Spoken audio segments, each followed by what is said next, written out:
A continuación les ofrecemos la conferencia La celebración eucarística, fuente de adoración, pronunciada por Monseñor José Ignacio Munilla en el Encuentro Nacional de Jóvenes de la Adoración Nocturna que ha tenido lugar en Orihuela.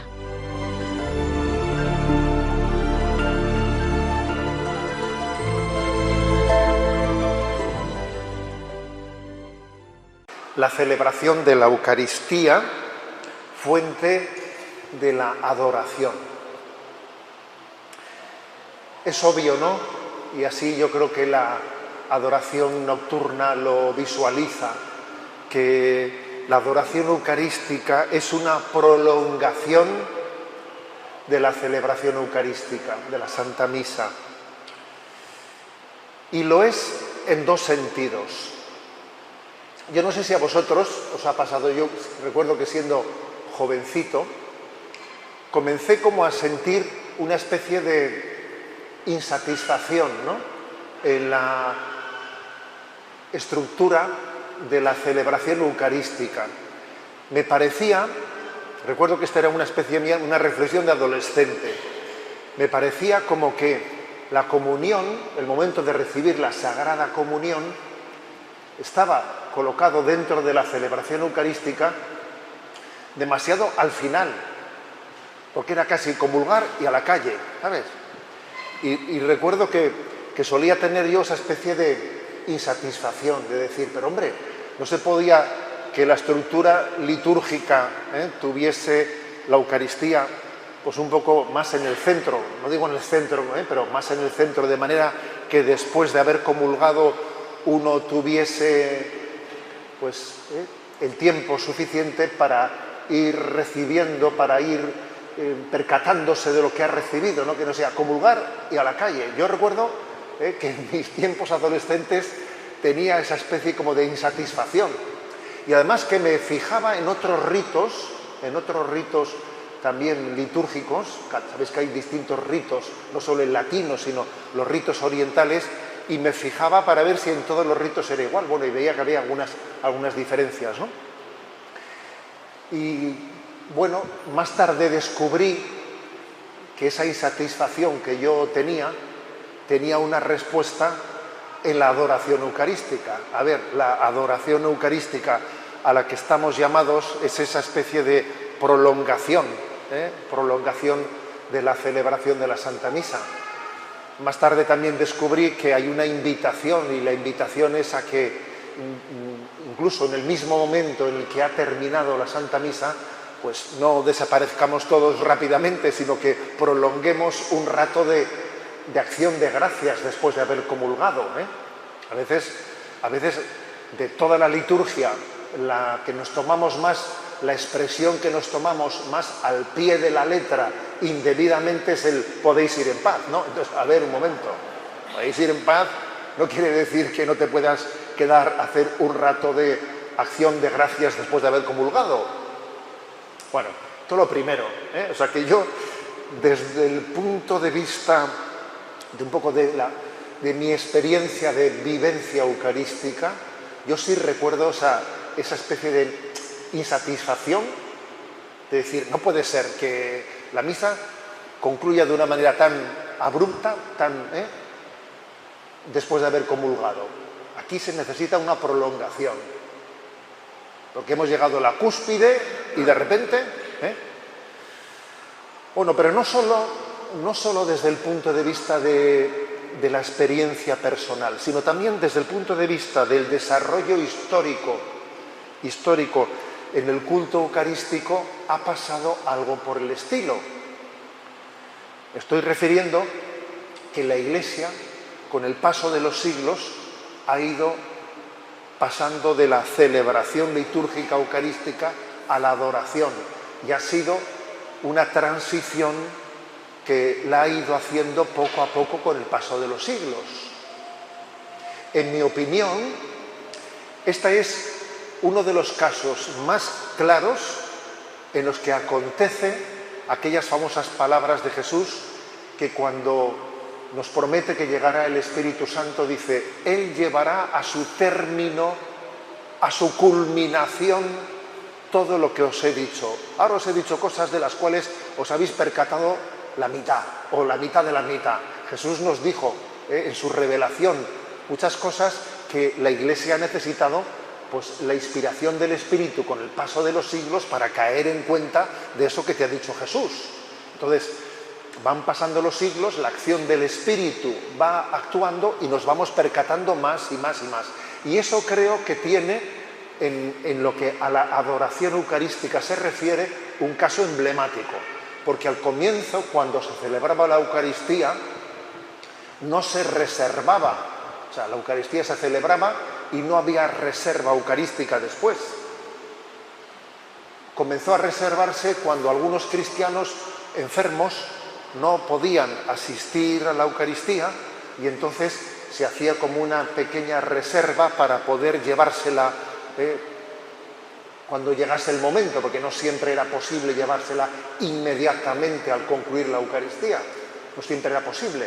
Entonces eso ya supuso un lugar de reserva, que en algunos lugares llamaban el columbario, una especie de, incluso imagen en forma de paloma,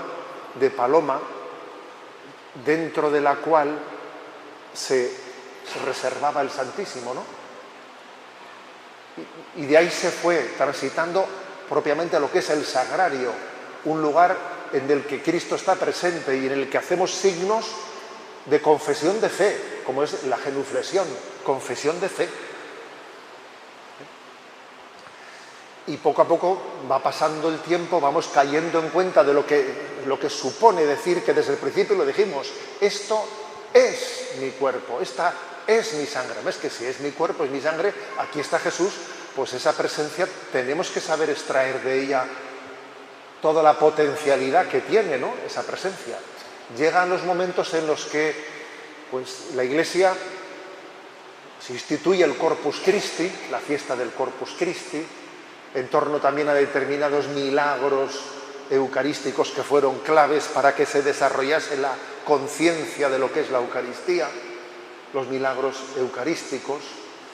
Comienza la procesión del Santísimo Sacramento, también surgen carismas de adoración, carismas específicos para adorar a Cristo en la Eucaristía.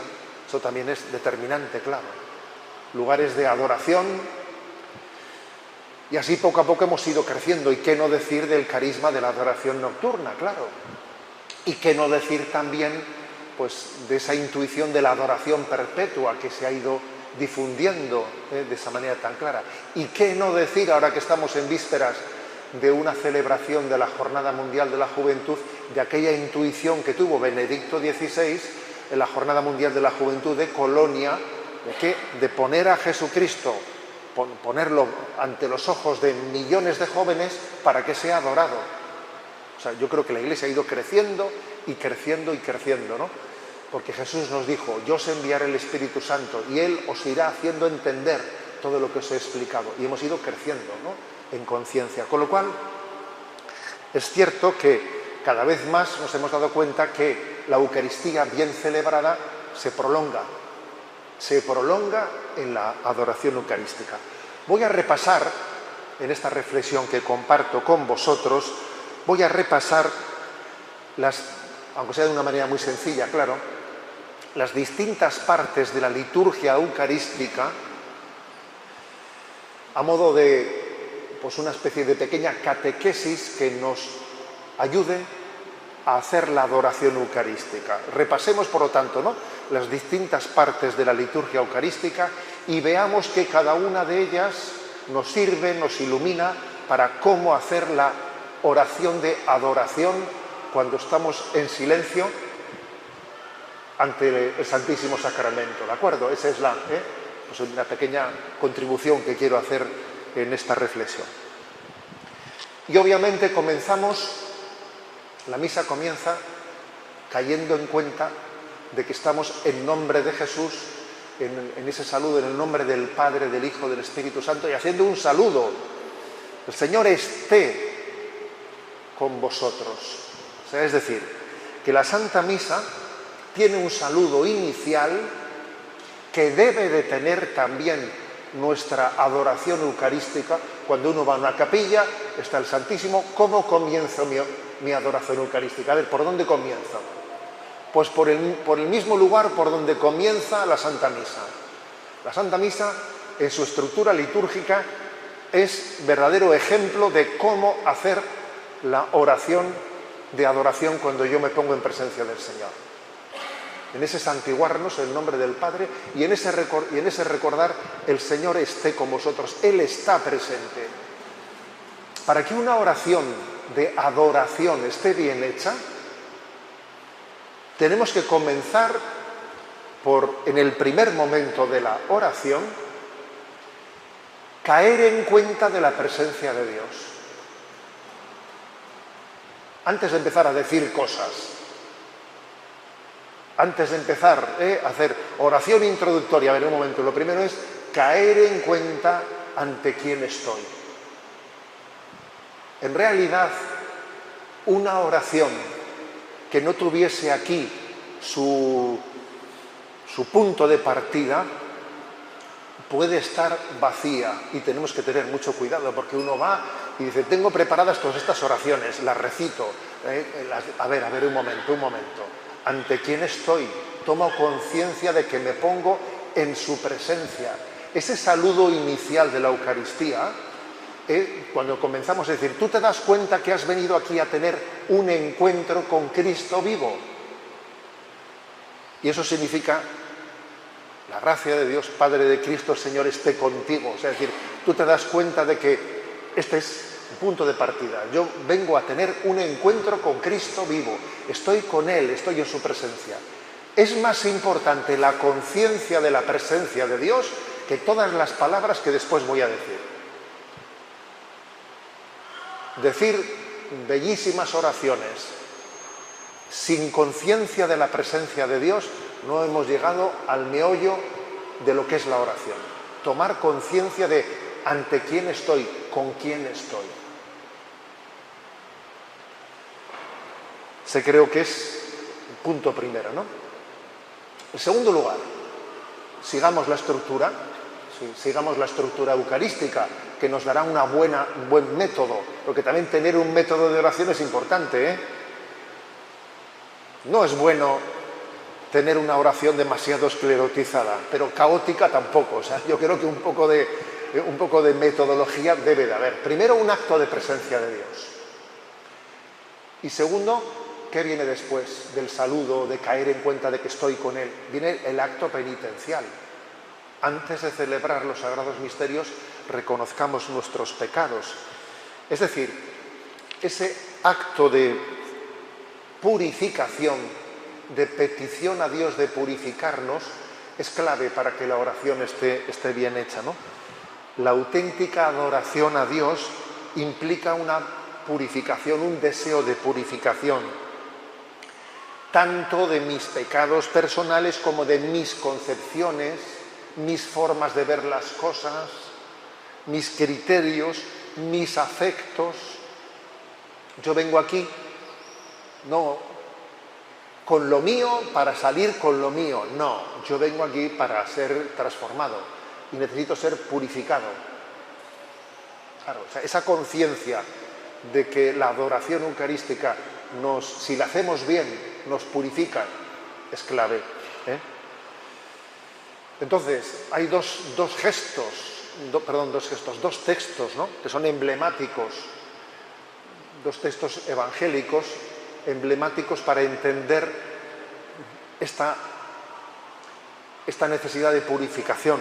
Uno es el capítulo 2 de San Juan, versículo 13 y siguientes, que es el de la purificación del templo. Jesús hace el signo de purificar el templo de Jerusalén. Lo purifica. Ese expulsar a los mercaderes del templo, ese volcar las mesas, es un signo de que para que nuestro ponernos en presencia de Dios sea verdadero y auténtico, tenemos que estar dispuestos a que Dios nos purifique, que ponga patas arriba pues, esa mesa esa mesa en la que nosotros a veces nos hemos instalado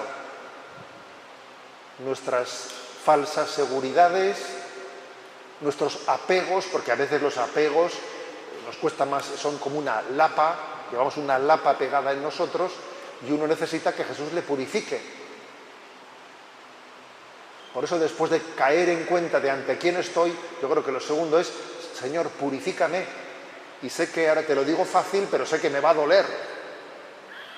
Como a los mercaderes del templo les dolería que les volcasen todo aquello. Señor, te estoy pidiendo que me purifiques y sé que cuando lo hagas me va a costar, porque obviamente yo he ido generando apegos en mi vida. Hay también otro texto emblemático, Génesis 32, versículos del 23 al 33. Es también otro texto paradigmático de la purificación, en ese ponernos delante de Dios y ser purificados. Es el episodio de Jacob luchando contra Dios, contra aquel ángel, y no se daba cuenta que estaba luchando contra Dios, ¿no?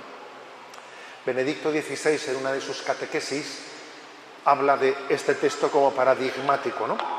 Dice: la noche de Jacob en el vado de Yabok se convierte así para el creyente en un punto de referencia para entender la relación con Dios, que en la oración encuentra su máxima expresión. La oración requiere confianza, cercanía, casi en un cuerpo a cuerpo simbólico, no con un Dios enemigo, adversario, sino con un Señor que al final bendice y que permanece siempre misterioso, que parece inalcanzable. Por eso el autor sagrado utiliza el símbolo de la lucha, que implica fuerza de ánimo, perseverancia, tenacidad para alcanzar lo que se desea.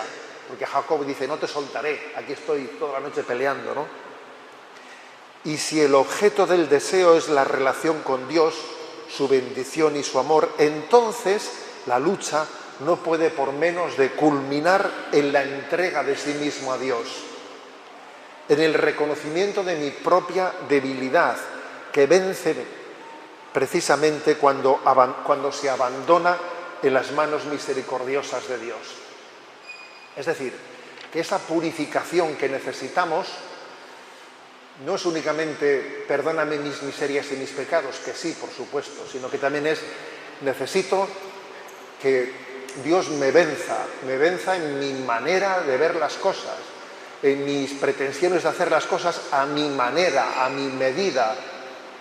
Eso que le dice Jesús a Pedro, ¿no? Pedro, tú piensas como los hombres, no piensas como Dios. Tienes que purificarte. Y eso es una pelea, Es una pelea, un cuerpo a cuerpo, entre nuestro amor propio y la voluntad de Dios, que pasaron toda la noche Jacob luchando, que no sabía que estaba luchando contra Dios. Por eso, digamos, en toda oración, y especialmente en la adoración eucarística en silencio, se libra una gran batalla con el propio yo. La adoración supone como un giro copernicano en la concepción de nuestra existencia. Es pasar de una cosmovisión egocéntrica a una visión cristocéntrica. Eso sí que es un giro copernicano. Olvídate de lo del sol y la tierra, que eso eso sí que es una tontería. Aquí el giro copernicano de verdad es este: pasar de una visión en la que yo soy el centro del mundo a una visión en la que Cristo es el centro del mundo. Eso sí que es un giro copernicano. Que nos cuesta, y que supone una gran batalla. Por eso en la adoración eucarística, después de caer en cuenta de cuál es la presencia de Dios, lo siguiente es decir: Señor, transfórmame, mi sensibilidad purifícala, mi amor propio mátamelo de hambre, ¿sabes? Porque es necesario, ¿sabes?, que llevar adelante, ¿no?, esa batalla, ¿no?, para que al final Cristo sea el centro y yo no pretenda ser el centro del universo, ¿no?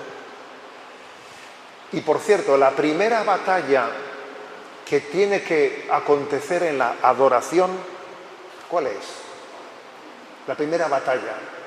Pues Santa Teresa de Jesús diría la de la determinada determinación de ser fiel haciendo la oración, aunque me apetezca o no me apetezca. Esa es la primera batalla. Pues claro, si resulta que nosotros nuestra adoración eucarística la vamos a realizar o no, dependiendo de mi estado de ánimo, que me encuentro bien, que ahora déjalo, que después ya veré, vamos mal, ya estoy perdiendo la batalla. Ya no me estoy dejando purificar. Ya estoy haciendo ya que mi amor propio sea el centro de la existencia, ¿no? Es una conocida frase de Karl Rahner que decía: quien solo hace oración cuando tiene ganas, quiere decir que se ha resignado a tener cada vez menos ganas de hacer oración. Es así. Eso va a ser así sí o sí. Es decir, que no adorar con perseverancia es ya perder la batalla. Es ya no dejarte purificar por Dios. Entonces, mucho cuidado, ¿no? Muchísimo cuidado de muchas expresiones que se dicen por ahí, ¿no? Primero es la obligación y luego es la devoción, como si resulta que la oración fuese una devocioncilla que ya veré cuándo la hago, mal asunto. Como empieces por ahí, ya estás ya, En la rica tradición de los padres del desierto, con mucha frecuencia se ha descrito la oración en términos de combate, el combate de la oración. Menudo combate es ese. Es un combate de purificación. Un combate que hay que librar con decisión. Lo cual, por cierto, es muy sanador de esta concepción que está ligada a la nueva era y que tanto se está extendiendo entre nosotros, ¿no? Pues que el confundir oración con mindfulness o cosas por el estilo, que es patético. Que es patético y en el fondo es un vaciamiento total de lo que es la oración. Un mindfulness y un tipo de ejercicios de relajación, que eso de combate no tiene nada, es más bien todo lo contrario, ¿no? Es una especie de búsqueda de relajación interior. Por eso, ¿no? Voy un poquito ordenándome. Lo primero que nos enseña la liturgia eucarística, lo primero al adorar es ponerme en presencia de Dios. El Señor esté contigo, el Señor está contigo. Esto es un encuentro vivo, estoy con Él.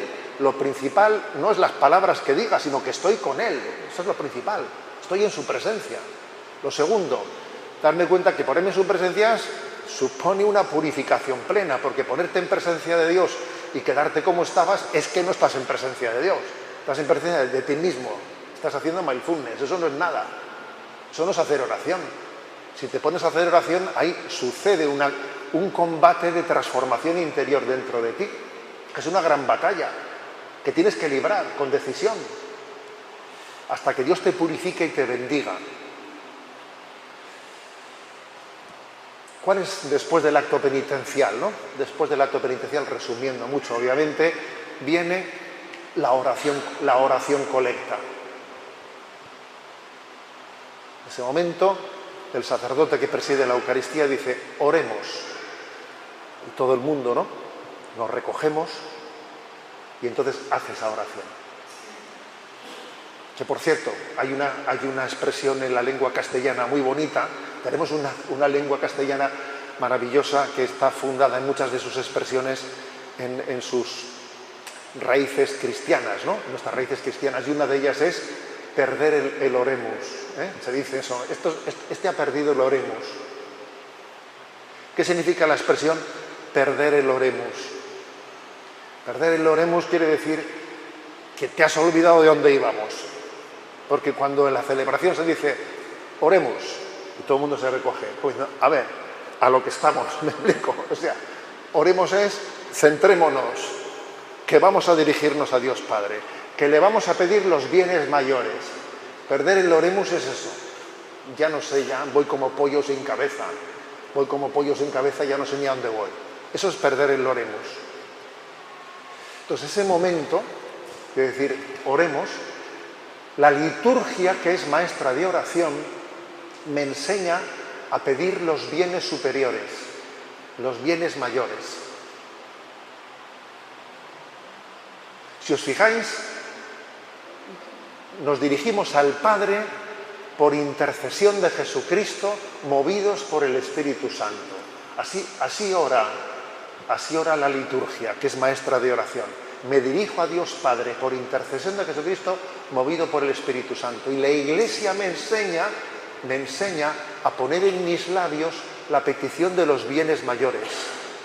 Que Jesús dice en el Evangelio, buscad los bienes mayores. Las oraciones colecta generalmente se suelen pedir los bienes mayores. Por ejemplo, concede a tu pueblo el conocimiento de Dios.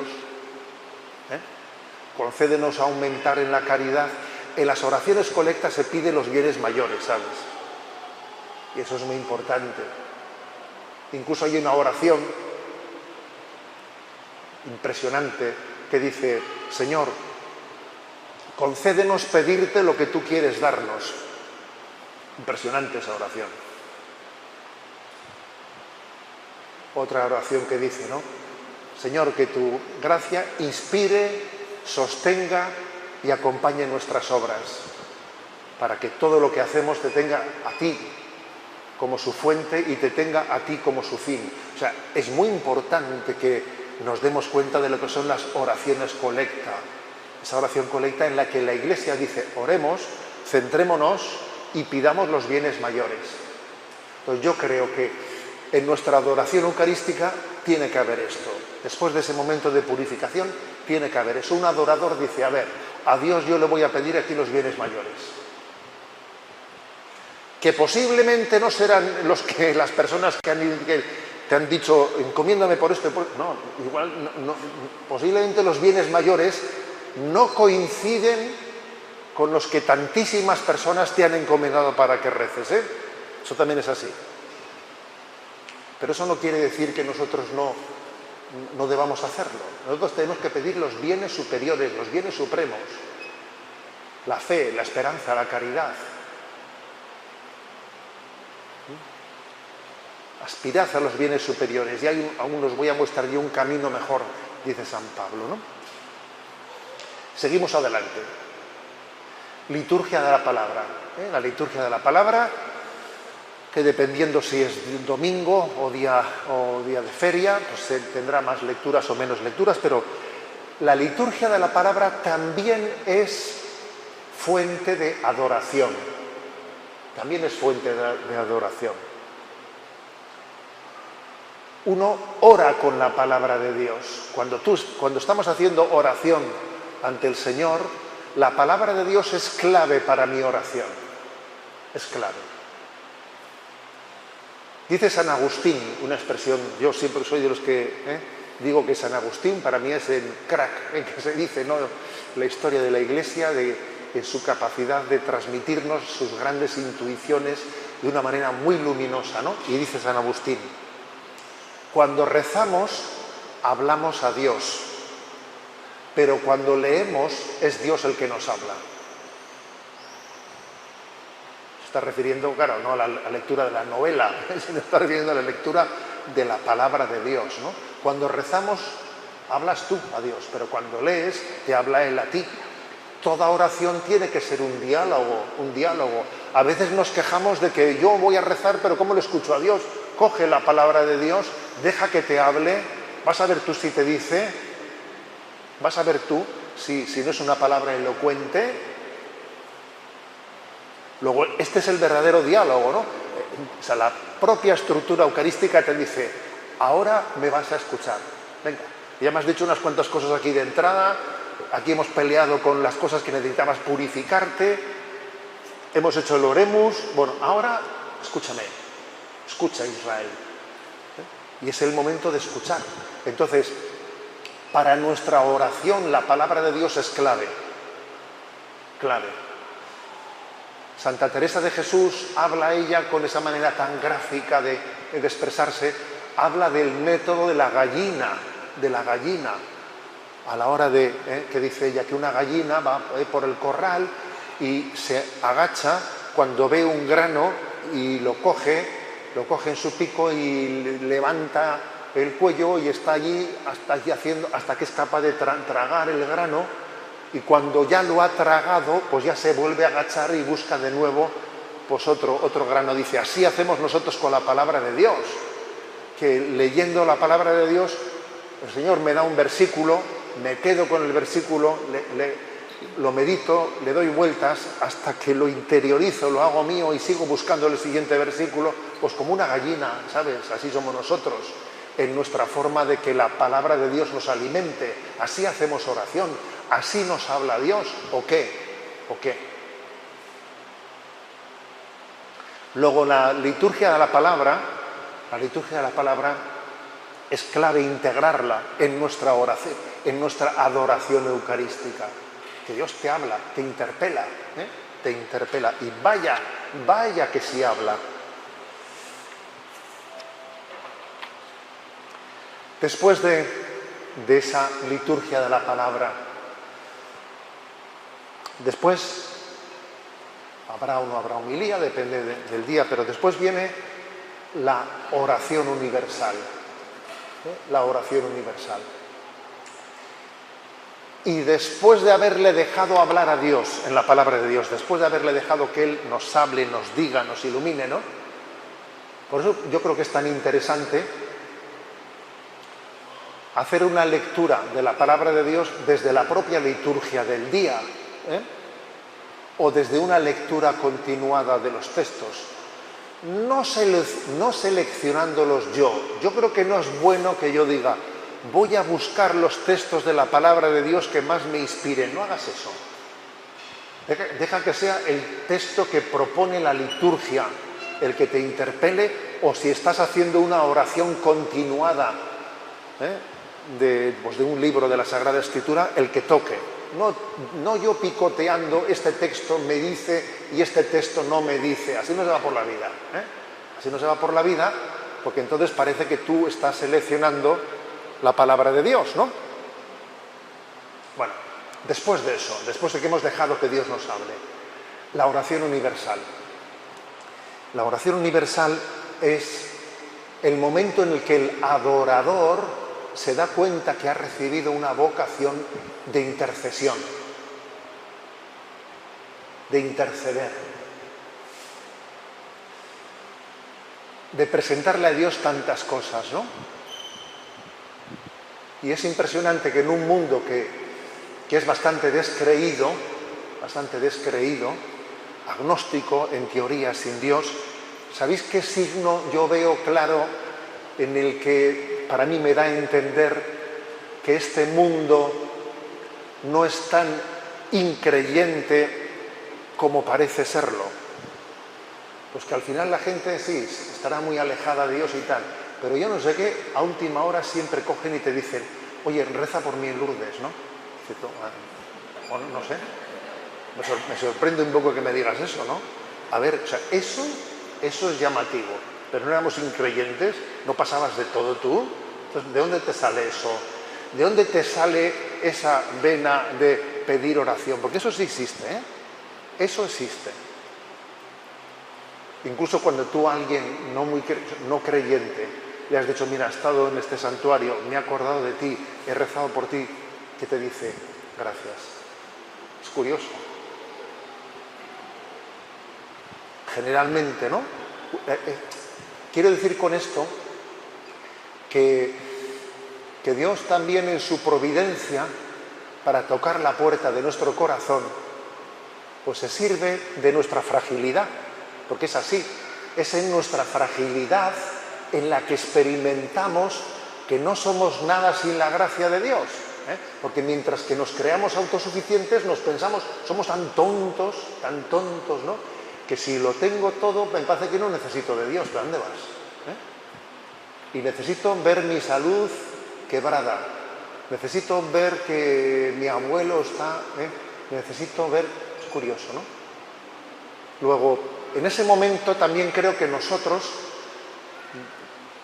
nos convertimos en intercesores, ¿no? Porque no hay nada que al hombre le afecte que a Dios no le importe también. A Dios le importa todo aquello que afecta al corazón del hombre. le importa todo. Dice San Pablo, ¿no? ¿Quién llora sin que yo no llore con él? ¿Quién ríe sin que yo no ría con él? Eso lo puede decir Dios, solamente Dios de cada uno de nosotros. Dios comparte, ¿no?, los sufrimientos y las preocupaciones del hombre. Luego la oración universal es muy importante, en la que tú te presentas, estás adorando y eres intercesor, y esto, y lo otro, y lo otro, ¿eh? Yo hace poco, vengo precisamente de Lourdes, hemos tenido la peregrinación diocesana de la Hospitalaria de Lourdes, y claro, antes de ir, según íbamos yendo, pues la gente te iba encomendando y encomendando oraciones, y esto no sé qué, y tuvimos un encuentro con las escuelas diocesanas, ¿no? Entonces esto, pida por esto, y claro, yo les prometí, bueno, voy a poner una vela por cada uno de vosotros, ya eran 11 colegios, tenía que poner 11 velas. Entonces tuve un encuentro con los otros de la pastoral, la pastoral de la familia, tal. Claro, ya se iba añadiendo, yo decía, ¿por dónde iba yo ya, no? Entonces llegué allí y recurrí al método de coger un velón grande. Dice, voy a coger un velón grande y voy a incluirlos todos. No, bueno, lo digo en broma, pero no tan en broma. Es decir, muchas veces cuando te pones a interceder ya es imposible acordarte nominalmente de todos los que te han dicho, pero el Señor se acuerda perfectamente, ¿sabes? Y entonces tú le dices, Señor, todas las intenciones que me han encomendado las pongo en tu presencia, ¿sabes? Y eso es muy fuerte. Las pongo en tu presencia, ¿no? Le escuché a un monje de La Oliva, no sé si conocéis el monasterio de La Oliva, que está en Navarra. Allí tuvimos un retiro, cuando yo era sacerdote allí en el País Vasco, tuvimos un retiro y un monje de La Oliva nos dijo, ¿no? Claro, ellos allí en un monasterio reciben muchas encomiendas de gente que les llama, pues, para pedir esto y lo otro, ¿no? Y nos decía él, yo ha llegado un momento en la vida que más que pedirle cosas a Dios, se las presento.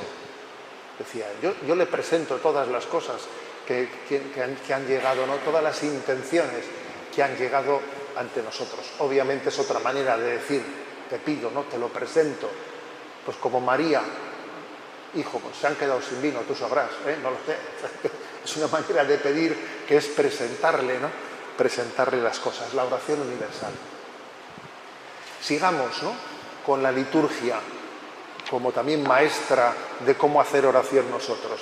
Llega después de la oración universal, que llegan las ofrendas. Llegan las ofrendas.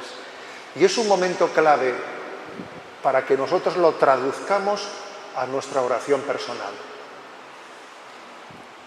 Las ofrendas quiere decir, ¿no?, que una espiritualidad verdadera es aquella que hace ofrenda de su vida. Yo me ofrezco a Dios. Me ofrezco con Cristo al Padre, ¿no? Ese famoso signo litúrgico de esa gota de agua que es añadida al vino en el cáliz. Para hacer eso, primero tienes que desactivar el modo avión. Para hacer eso tengo que desactivar el modo avión, dice. Bueno, muy bien.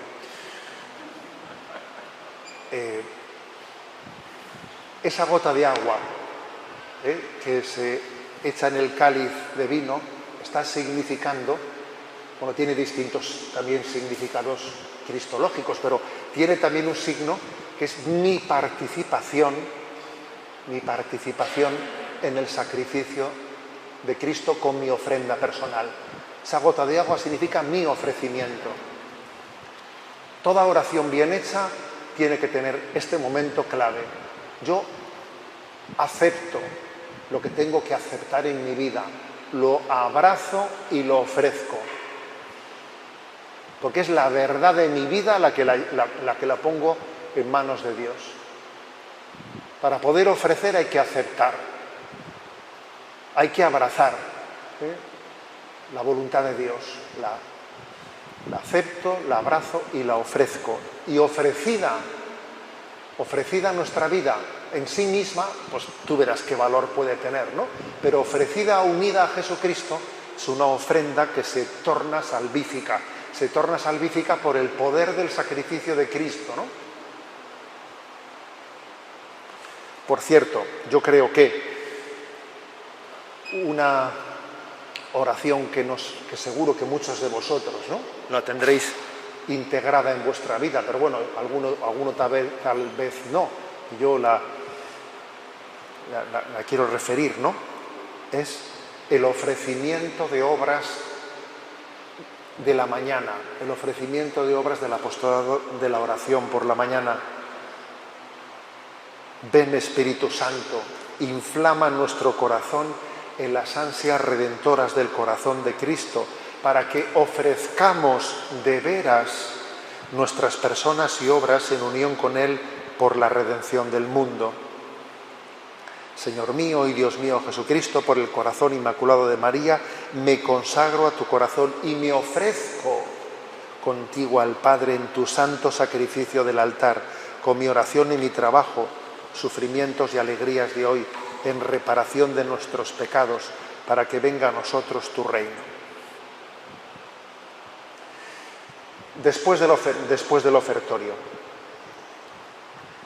bueno, propiamente viene la plegaria eucarística, la plegaria eucarística que tiene en la consagración el acto central. Es un momento, sin duda alguna, es un momento central. Cuando éramos pequeños y nos estaban enseñando a estar en misa, y claro, pedirle al niño que estuviese atento en el 100% de la misa era pedirle peras al olmo, en fin, porque era pedirle peras al olmo, pues yo creo que tu madre seleccionaba un par de momentos para que esto sí o sí, ¿no? Y un momento era el momento de la consagración, como diciendo, a ver, ponte aquí a los míos, y ese era el momento de la consagración. Y otro momento era el momento de la comunión, obviamente, que esos dos momentos, el de la consagración y el de la comunión, eran los momentos máximos, ¿no? Luego quizás el momento del Evangelio ya dependía de la habilidad del cura, que el niño estuviese un poco atento, ¿no? Eso ya estaba en la habilidad del cura que lo consiguiese.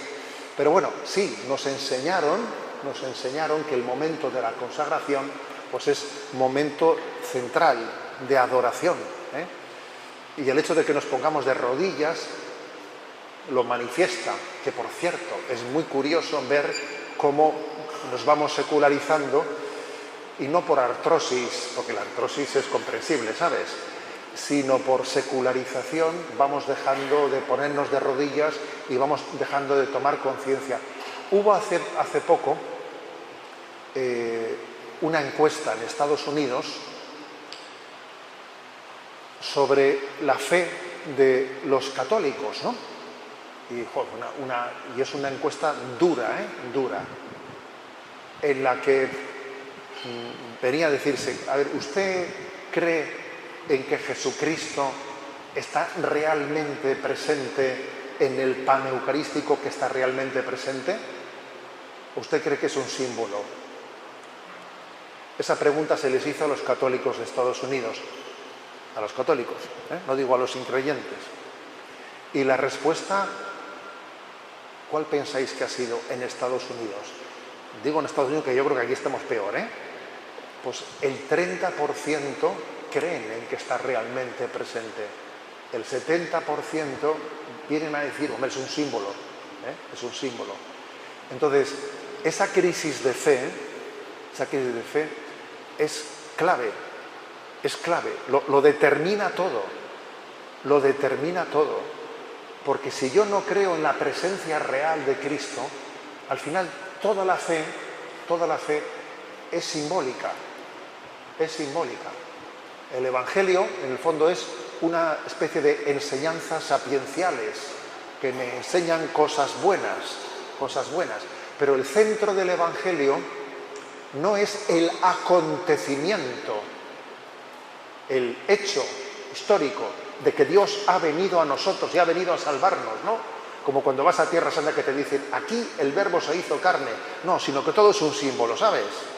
Todo es un símbolo, y al final el cristianismo lo reducimos pues a unas enseñanzas sapienciales interesantes para que la gente sea buena gente, Pero hemos vaciado de contenido la revelación cristiana, que es un acontecimiento, que es Cristo que viene a nosotros, ¿sabes? Y esto tiene consecuencias para todo, incluso para la teología, porque hemos cambiado la cristología por la jesusología. ¿Y qué es la Jesusología? Pues bueno, la Jesusología es, pues Jesús es un líder atrayente, un hombre pues que tiene una sabiduría pues muy buena, pero no es el Redentor, no es el que me redime de mis pecados, no es el que entregó su vida por mi salvación. Hemos cambiado la Cristología por la Jesusología. Entonces, ¿y de dónde viene este pedazo de crisis de fe? De la no conciencia de la presencia real de Cristo en la Eucaristía. Luego yo creo, ¿no?, que esto lo tenemos que llevar a nuestra oración, y de todo acto de adoración tenemos que hacer de él un reconocimiento de Cristo vivo realmente presente, de nuestro Redentor. Porque la adoración eucarística en el fondo viene de la prolongación del esto es mi cuerpo. Y aquí ha habido crisis tremendas, ¿no? Por ejemplo, pues después del Concilio Vaticano II, en el famoso catecismo holandés, ahora estamos con Alemania, entonces fue Holanda, y el catecismo holandés cambió la palabra transustanciación por la palabra transignificación. Este pan cambia de significado para mí. Hombre, tú sí que has cambiado una palabra ahí. Tú sí que la has cambiado tú. Claro, llamarle transignificación a la transustanciación es vaciarla de contenido. Tú verás. Y esa crisis de fe, por desgracia, también está en nuestros días. Está en nuestros días, Esa crisis de fe está en nuestros días, y tenemos que orar mucho para que ese influjo mundano de relativismo, de reducción del hecho cristiano a lo políticamente correcto, a lo que se lleva a confundir, a confundir el mensaje del Evangelio con un mensaje horizontalista de ONG, pues claro que tengamos resistencia frente a eso, que tengamos resistencia, capacidad crítica frente a ello. Por ello yo creo que en toda adoración eucarística hay que reafirmarse en que esto es mi cuerpo, no simboliza, no, es mi cuerpo, esta es mi sangre. El Padre Nuestro. Vamos adelante, después de la plegaria eucarística viene el Padre Nuestro, que son los ritos previos a la comunión. Nos preparamos para comulgar con el Padre Nuestro y con esa gran petición de que nos dé el pan, que es el pan de vida por encima de todo, ¿no? El pan de vida. Es verdad que hay tres panes, ¿no? El pan de trigo, que alimenta nuestro cuerpo, el pan de la cultura, que también nos educa, ¿no? Y el pan eucarístico. Sin duda el pan eucarístico pues lo culmina todo, ¿no? Por desgracia a veces nosotros pues hemos reducido en la vida de la Iglesia al pan a distribuir el pan de trigo y el pan de la cultura, ¿no? Y entonces dicen, ¿y el pan vivo de la Eucaristía dónde queda aquí? Ojo, que tenemos muchas obras educativas que se han olvidado del pan vivo de la Eucaristía. Y además cuando ocurre eso se corrompe lo anterior. La cultura que das en el fondo no es verdadera cultura, porque no está Jesucristo presente en ella. Bueno, por eso nos preparamos con el Padre Nuestro, ¿no? Yo creo que ese momento traducido a nuestra adoración eucarística, os recuerdo que estamos haciendo como un seguimiento de la liturgia, de las partes de la liturgia, para que así nos ayuden las pautas de cómo hacer oración. Yo creo que es el prepararnos para recibir a Jesucristo de manera que nos transforme. Puede ser muy bueno que nuestra adoración eucarística hagamos una comunión espiritual, porque eso me prepara.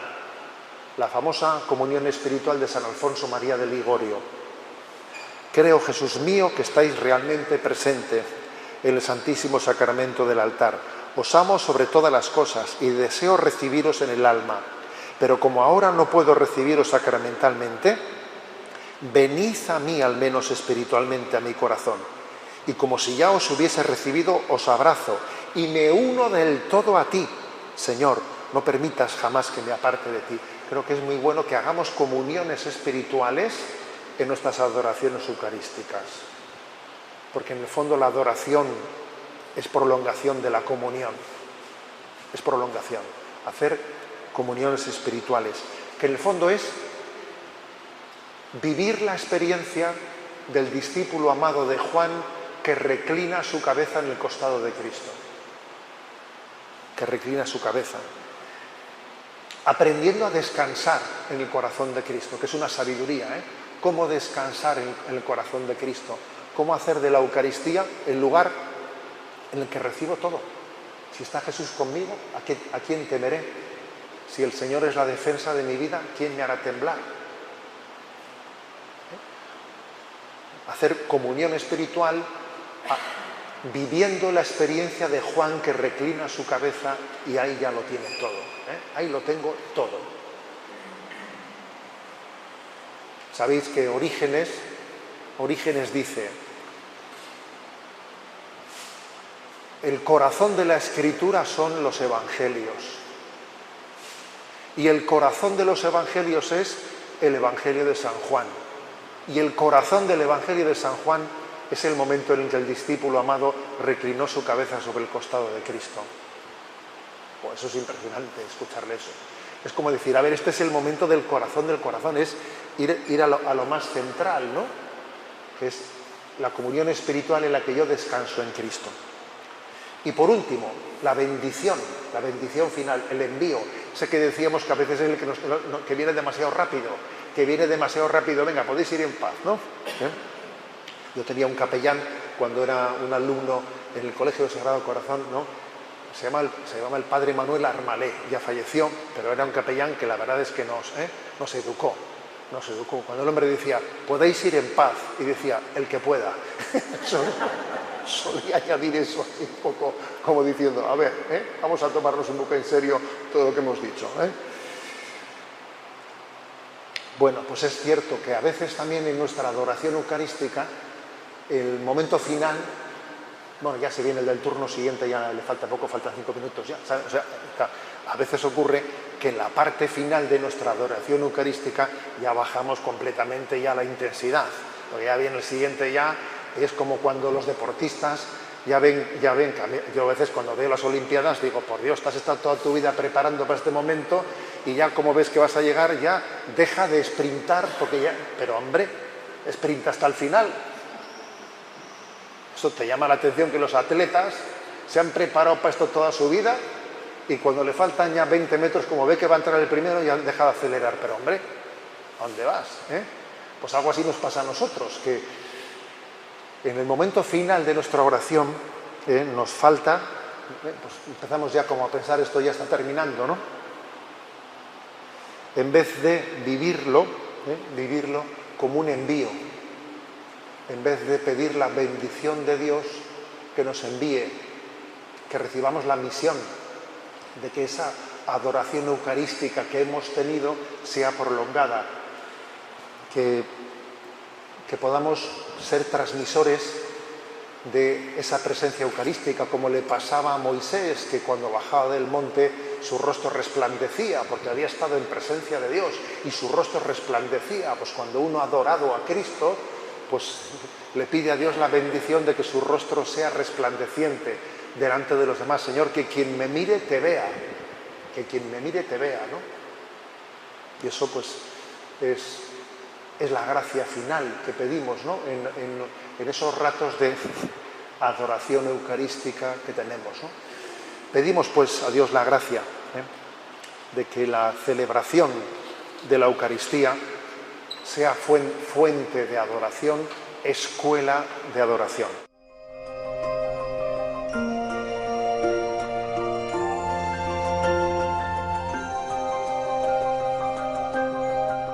Han escuchado en Radio María la conferencia La celebración eucarística, fuente de adoración, pronunciada por Monseñor José Ignacio Munilla en el Encuentro Nacional de Jóvenes de la Adoración Nocturna que ha tenido lugar en Orihuela.